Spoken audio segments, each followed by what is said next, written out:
Hello, I hope everyone is well. I must apologize to my few remaining viewers, but the older I get, the less interested I become in politics. Someone once said that politics is Hollywood for ugly people, and it's true in more than one way. It is in fact little more than theater, play acting. None of it is real. The real deals happen behind closed doors, away from the media, between people you've never heard about. But the masses like to pay attention to politics because of all the drama. So it is what it is. In the last video I said that the 90s were cool, or at least better than what came after in the 2000s. Shit! There it goes! He died.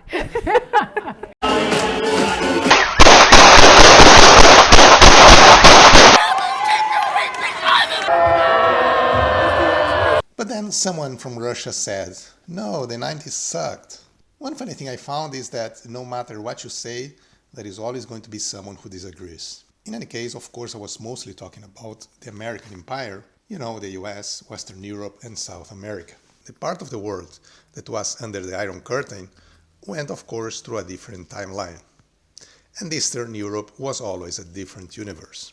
Today, I tend to think that the Cold War was mostly fake, and that the same families basically ruled both systems.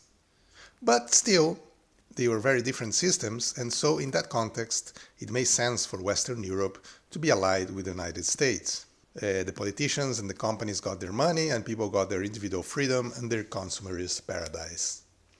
But now, what is Europe getting from the US except being forced to buy American weapons, American gas, to have American military bases, to be involved in their wars, and to import their multiculturalism and their increasingly weird culture? I lived in the US, in South America, and now in Europe, and the decay in all three regions is very visible, but most especially in Western Europe. So, Europe could only gain from leaving the influence of the US and the Anglosphere and have more friendly relations with China and Russia.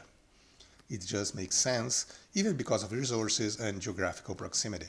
Also, China and Russia are not perfect, but they do not seem so interested in promoting, multiculturalism and gay marriage as moral imperatives. Of course, the main problem with Europe is spiritual. They just don't believe in themselves anymore. They don't believe in their traditions or their culture.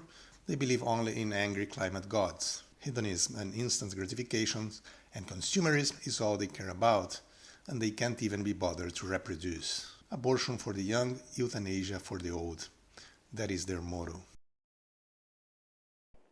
Vi skulle komma bort härifrån. Vi kan aldrig resa härifrån. Jag tror inte på några uppbrott. So, unless the culture can change in more profound ways, I don't see any future regardless what happens. Europe feels old and decadent, in more ways than one. But then again, what do we know? Maybe something else will happen, something that we still don't quite know or understand. Maybe things will suddenly change. Maybe Europe can be saved. Let us hope, let us pray.